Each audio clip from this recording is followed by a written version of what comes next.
As some things in college football continue to change before our very eyes, some things don't change. Ducks like water, and Iowa can't beat the best teams in the Big Ten, even with some Kinnick magic working their way. Welcome to the Voice of College Football. Appreciate you stopping by for the best in discussion, debate, and analysis. And what an afternoon in the Big Ten. Check out our video on Indiana's comeback win against Penn State. What a thriller in Happy Valley. And this one, too. Is anybody surprised by the final score? Regardless of who won the game, 18-16. We'll give some recognition to Kirk Herbstreit. I caught this video earlier this week where Herbstreit predicted an Iowa win, as I did. Hawkeyes 16-15 on a walk-off field goal. Almost, Kirk. But Dan Lanning thought otherwise, as did Dante Moore and Articus Sappington, as Oregon comes into Kinnick and pulls it out. And the Kinnick magic was there, and it appeared as though Iowa was going to get the job done, despite Oregon being, they were the better football team on this day. You got to consider a lot of injuries for both teams. Of course, we're at a point in the season where everybody's banged up to a certain degree, but once Gary Bryant left the game for Oregon, and that was in the first quarter after he got the Ducks down into the red zone, Oregon was really hurting from a playmaking position with losing DeCorian Moore, their number one wide receiver, earlier in the week. Then you also had Kenyon Sadiq, their starting tight end, one of the best matchups that they would have had in this game. I was really curious to see how Iowa was going to handle the big tight end. And then also Alex Harkey, one of their starting tackles. He was out coming into this game, and those guys were just lost here in the last week, with Oregon coming off a bye week of all things. All right, these teams getting together for the first time since 1994. Would Oregon survive at Kinnick? Would Iowa hang on to their slim playoff hopes with those two losses? And it came down to the wire. So, of course, Mark Gronowski in Iowa drive down the field. He hit the big pass play to DJ Voname. They got things rolling because Oregon at that point was in great shape, obviously up at that point, 15-10. And Iowa had 4 minutes. And they take it 90 yards for the touchdown. They get the big play from DJ Voname. And again, they move it down the field and score the game-winning touchdown. It was interesting to see before the fourth down what looked to be the game winner with about 1:50 on the clock. Iowa tried what looked like was going to be a jump pass at third and goal, but there was no receiver that was springing open to the end zone. And from the Skycam view, didn't appear to be anyone that was looking to break free to be the receiver in the back of the end zone. So anyway, no issue there because Mark Gronowski got it done on fourth down as he ran for the touchdown. Interesting that Tuiotu, Oregon's best defensive player, he was playing spy against Gronowski, and he pretty much took himself out of the play. He had plenty of room behind the line of scrimmage to spy Gronowski, have a chance to sprint to cut him off before he scored the go-ahead touchdown.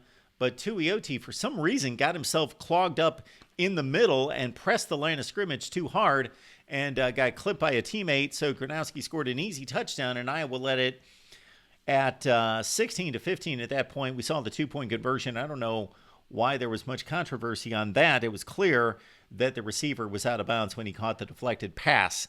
So then Dante Moore went to work, and it was a thing of beauty. And maybe the difference between these two teams was that Dante Moore is a really good thrower of the football. And Mark Gronowski, I'm not saying that this is all there is to quarterback play, is throwing the football. And Gronowski has now scored a rushing touchdown in every Iowa game this season, all 9 games. So you can be a threat on the ground, and that can be part of your quarterback skill set, certainly. But I expected so much more out of this guy as a passer. And I've seen every Big Ten quarterback play extensively this season, every one. And Mark Gronowski is no doubt the worst passer in the Big Ten. He's the worst passer in the Big Ten. And I was trying to give him some leeway because of the weather conditions. We started the game with a downpour, 44 degrees, difficult conditions handling the football. But on that last drive, did you see Dante Moore spin it? The pass to Malik Benson was a thing of beauty with TJ Hall all over him. That was not a window. I don't even know what it was, the window when you got it cracked late at night and you just want a little bit of air. Oh, that was a beautiful throw from Dante Moore, and that's basically what won the ball game for Oregon. And then they pounded it down Iowa's throats for as good as the Iowa defense is, and they still limited this Ducks offense to under 20 points. The Ducks rammed it down their throats in the running game. 7.3 yards per carry, 261 yards rushing. Iowa could not run it like that. They moved the sticks, they moved the chains. Their running game was effective at times, but it was coming in 4s and 2s and 5s and 3s. They only had one run of 9 yards and another run of 8 yards, at least till late in the game. But Dante Moore delivered.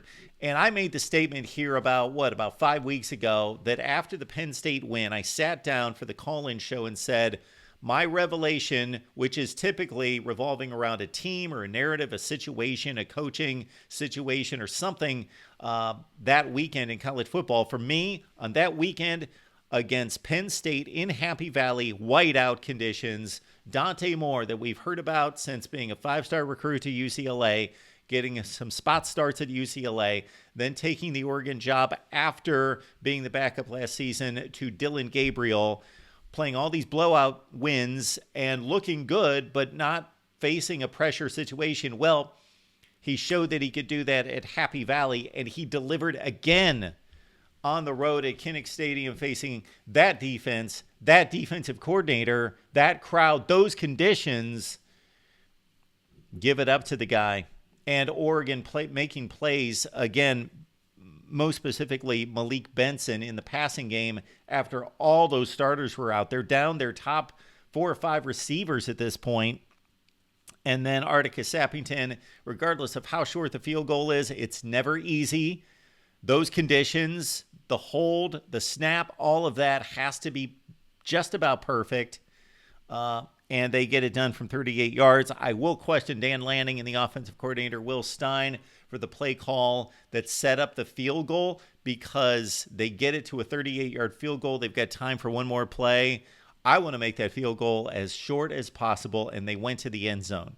I did not think that was the best decision there, but Sappington hit, and Oregon moves on to 8-1. Iowa falls to 6-3. Let's back it up here since we covered the ground of the last 2 drives of the ball game, because Mark Gronowski came out, eventually hit 10 of 18 for $138. And my goodness, again, I know that he's not working with the best receivers in college football, but right out of the gate, he misses Jacob Gill. He missed like his first 5 passes, and they were all just bad misses by him. Gronowski finally hit a throw when Tim Lester dialed up a formation in which Jacob Gill went from the right side of the formation, snuck around the defense, and then down the left sideline. And that was a pretty pass, 38 yards to get Iowa rolling. And then the touchdown pass to Vaname to make it 9-7. Of course, Oregon had the 9 because of the safety. If you saw the conditions early in the game, and Iowa's adventures in the punting game, which of course Iowa typically has the advantage in special teams, but they had issues snapping the football. The first 2 punts, Reese Dakin made a remarkable catch, just fielding the snap and saving a touchdown or a safety on Iowa's first punt. On the second punt, nobody was catching that football, and Dakin batted it out of the end zone. Now, it was brought up during the broadcast about the rule concerning this, and I thought that there was something about batting the football with your hand in play, which Dakin did to get it into the end zone, and he was hoping to get it through the end zone. Then he finally kicked it, and it was a safety for Oregon and a 2-0 lead. Oregon's running game, again, Noah Whittington. It was the offensive line winning most of these battles for Oregon against Iowa's front. However, it was also the running backs, most notably Whittington, 17 carries for 118 yards, just barreling into Iowa defenders and just pummeling them time after time after time. getting dragged to the ground, but not after they were gaining 6 and 8 yards, and gaining 2 of those yards after contact. Jordan Davison had a nice game, as did De'Ara Hill, who scored the first touchdown, 8 plays, 82 yards. Iowa's first 17 plays netted -1 yards. Now, Iowa was fairly productive, not explosive at all, besides the 2 tight end plays, and then the Jacob Gill play that we just outlined. 44 plays for 240 yards after the slow start of 17 plays for -1 yards. Again, we could go through all of this, but what it comes down to is that Oregon's an extremely talented football team, but they're gritty. They got it done. They probably learned a lesson from the Indiana game. And again, Dante Moore stepped up in the clutch. And the running game and the offensive line for Oregon, exquisite. Iowa was clearly outmanned in this game, but they still could have won the game. They had a fumble by Caden Weegan driving for a touchdown. They were inside the 15-yard line, and this was at some point about 3 or 4 minutes left in the third quarter. And so that obviously was a huge play where Brandon Finney forced the fumble on Weegan, and then Oregon came back with the Dante Moore run. He was hobbled. Did you notice that? So he wasn't at his best. Moore may have run for a touchdown, probably would have run for more like 60 or 65 yards on a 49-yard run, but he gutted that out. Drew Stevens hit that 58-yard field goal to make it 15-10. That was key, obviously, to get within the score that Iowa may have won the football game with. Just a great football game, but Iowa's lost 13 consecutive games against ranked opponents. And add Oregon to the list of Ohio State, Michigan, and whoever might be elite. Used to be Penn State to a certain extent, and now in the future it could be USC. Iowa will get another chance to play a ranked opponent, most notably USC coming up here very soon, but without a playoff spot on the line. Oregon still very much in play, but a tough stretch. Iowa, they get past the Hawkeyes.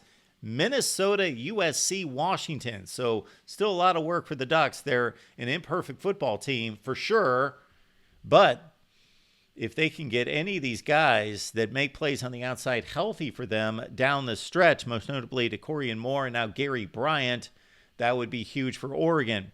What is Iowa playing for the rest of the season? There's so much focus on the playoff that in a typical season pre-2024 in the 12-team playoff, then we'd be saying Iowa's having a decent season, 6-3, and hopefully they can get to 10 wins and win a decent bowl game. But is Hawkeye Nation sick of that? I don't know. Only you can answer that.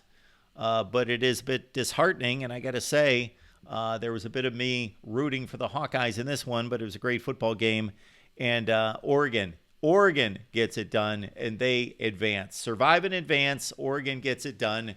Your comments and questions below down here at the Voice of College Football. Of course, check out Corey Brad and myself on Tuesday nights, Iowa fans, 5 p.m. Eastern Time over on the Hawkeyes channel here at the Voice of College Football. And we also have an Oregon show that we're firing up here soon, so be looking out for that over on the Ducks channel as they steamroll their way, most likely, to a college football playoff appearance.